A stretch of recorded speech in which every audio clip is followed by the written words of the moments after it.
I want to talk to you today about something that doesn't get talked about enough and is something a whole lot of you are going through quietly, maybe not even telling anybody about it. What do you do with yourself when the working years are over? For most of our lives, we had somewhere to be. We had a job. We had children to raise. We had a household to run. We were needed every single day in 100 different ways. We woke up with a purpose, whether we thought about it that way or not. There were mouths to feed and bills to pay and people depending on us. And then one day, all of that changes.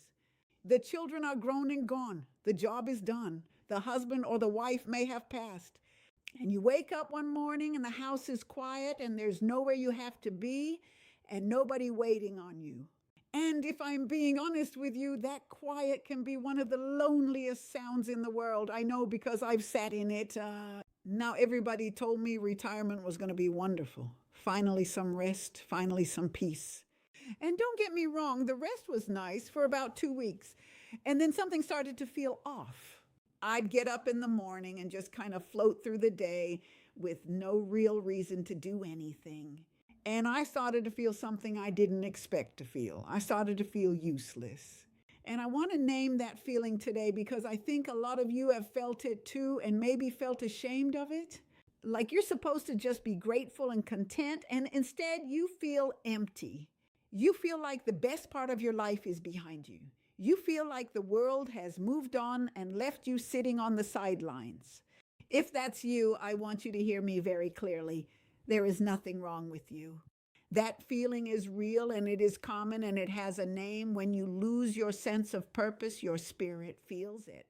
We were made to be needed. We were made to contribute. And when that gets taken away suddenly, it leaves a hole. But here's what I came to tell you today. That hole can be filled. Your purpose did not end when your working years ended. It just changed. And finding the new one is one of the most important things you will ever do for yourself. So let me talk about what that can look like, because it looks different for everybody. For some people, purpose is found in family. And I don't just mean babysitting the grandchildren, though that's a beautiful thing. I mean being the keeper of the family. You are the one who remembers. You are the one who knows the stories, the recipes, the history, where everybody came from. You hold things that nobody else in your family holds. And when you're gone, that goes with you unless you pass it on. There is deep purpose in being the bridge between where your family came from and where it's going. For some people, purpose comes from pouring into younger folks, and Lord knows the young people need it. There are children in your church, in your neighborhood, in your own family who are starving for the wisdom of somebody who's already walked the road they're on. You have lived through things they can't even imagine. You have made mistakes they're about to make, and you can warn them. You have survived things they're scared of, and you can show them it's possible. Mentoring a young person might be the most important work you ever do. And you can't do it until you've lived long enough to have something worth passing down. That's now. That's you. For some people, purpose is found in service. Volunteering. Your church almost certainly needs hands. The hospital needs visitors. There are children learning to read who need somebody patient to sit with them. There are shut-ins more alone than you who would weep with joy at a regular phone call. When you give yourself to other people, something comes back to you that you cannot get any other way. It fills you up. It gives your days shape and meaning again. For some people, purpose comes from finally doing the thing they never had time for. The garden you always wanted to plant. The instrument you always wanted to learn. The class you always wanted to take. The book you always said you'd write. Your whole life, you put your own dreams on the back burner because you were taking care of everybody else. Well, the back burner's time has come. It is not too late. I don't care how old you are. It is not too late to learn something new, to start something new, to become something new. And I want to say a word about faith here because for many of us, it's at the center of everything. I have come to believe that God does not waste anybody. He does not bring you all this way through everything you've been through just to set you on a shelf to collect dust. If you woke up this morning, he still has something for you to do. Your purpose is not finished as long as your breath is still here.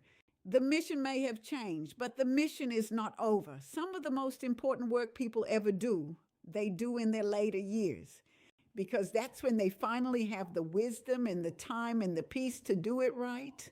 Now, I know somebody's listening to me right now thinking, Miss Deborah, that all sounds nice, but I don't have the energy I used to. My body doesn't work like it did. I can't do all the things you're talking about, and I hear you. So let me say this. Purpose doesn't have to be big. It doesn't have to wear you out. Sometimes purpose is just being the person who checks on the neighbor, being the one who sends the birthday cards, being the prayer warrior who holds the whole family up, being a kind voice to a tired cashier, being somebody's reason to smile today. None of that requires a strong back. It just requires a willing heart. The smallest acts of love and attention are some of the most purposeful things a human being can do. Don't ever let anybody tell you that you have to do something grand for it to matter. So let me give you something to actually do, because I don't ever want to leave you with just feelings. This week, I want you to ask yourself one honest question. What makes me feel alive? Not what should make me feel alive, not what used to. What does now? Sit with that question. Maybe it's being around people. Maybe it's working with your hands. Maybe it's teaching. Maybe it's quiet service nobody sees. Whatever the answer is, that's a clue. That's the direction your purpose is pointing. And then take one small step toward it, just one. Make one phone call, show up to one thing, sign up for one class. You don't have to figure out the whole rest of your life this week. You just have to take one step and then another. Purpose is not something you find all at once. It's something you walk into one day at a time. I want to leave you with this. You are not done. You hear me? You are not finished. The world did not pass you by. You have value today, right now, exactly as you are. Your years are not a weight you're carrying. They are a treasure other people need. Everything you've lived through made you into somebody with something to give. And there are people out there who need exactly what only you can offer. So don't you spend one more day feeling like you're just waiting around. Get up, reach out, pour yourself into something. The best chapters of a life are not always at the beginning. Sometimes the most meaningful part comes after everybody assumed the story was over. Your story is not over. Go live the rest of it on purpose. That's what I have for you today. Leave me a comment and tell me what gives your life purpose right now, or what you're thinking about trying. I want to hear every bit of it. Share this with somebody who needs to be reminded that they still matter, and I'll see you next time. Take care of yourself and take care of each other.